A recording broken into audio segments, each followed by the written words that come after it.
মূল কথা বলার উদ্দেশ্য হলো আল্লাহ রাব্বুল আলামিন ডেকে বলেন আল্লামাল কোরআন, আমি কোরআনের জ্ঞান দান করেছি।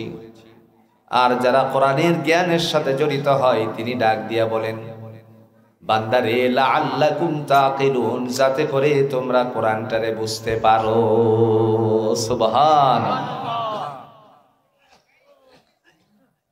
যাতে করে তোমরা কোরআনটাকে বুঝতে পারো।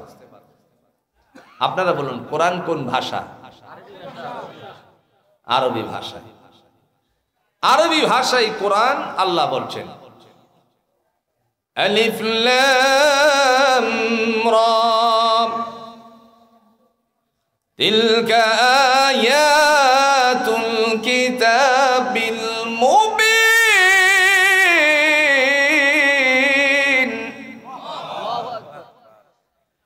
ইন্না আনজালনাহু কুরআনান আরাবিয়্যান লাআল্লাকুম তা'কিলুন।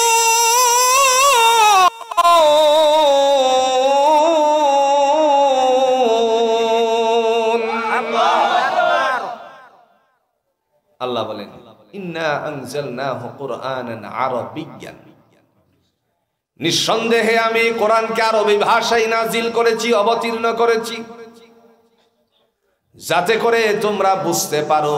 ভাষা হলো আরবি, আমরা হলাম বাঙালি, দুইয়ের ভাষা কখনো এক হতে পারে না। তারপরেও আল্লাহ কেন বললেন লাআল্লাকুম তাকিলুন, যাতে করে তোমরা বুঝতে পারো। এই কথার উদ্দেশ্য হলো আল্লাহর ভিন্ন দিকে ডাইভার্ট। তিনি বলছেন আমি যে কিতাব নাজিল করেছি এই কিতাবের কাজ হলো তোমাদেরকে কল্যাণের দিকে নিয়ে যাওয়া। আর তুমি যখন ওই কোরআনটাকে বোঝার জন্য চেষ্টা করো, আমি আল্লাহ তোমার জন্য তারে সহজ করে দিয়েছি। একটা উদাহরণ দিলে বুঝে আসবে। আপনাদের স্কুল কলেজ ভার্সিটি গুলো যে যে সাবজেক্ট গুলো পড়াচ্ছেন আমার শিক্ষক মহোদয়গণ, প্রফেসর আমার ভাইয়েরা, যদি বলা হয় আপনি কোন সাবজেক্ট পড়ান, তিনি যদি বলেন আমি বাংলা সাহিত্য পড়াই। কত বছর? তিনি বলে 10 বছর প্রায় বা 5 বছর যাবত আমি পড়াই।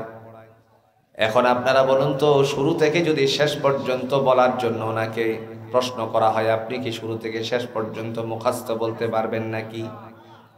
সমস্ত আমার প্রফেসর বন্ধুগণ তারা বলবে না, কোশ্চিন কালেও না।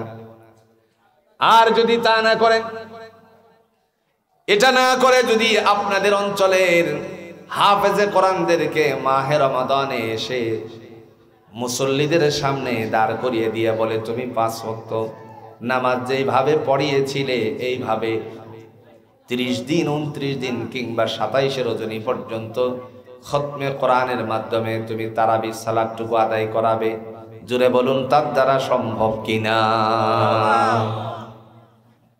এই কারণেই আল্লাহ বলছেন লাআল্লাকুম তা'কিলুন, যাতে করে তোমরা বুঝতে পারো।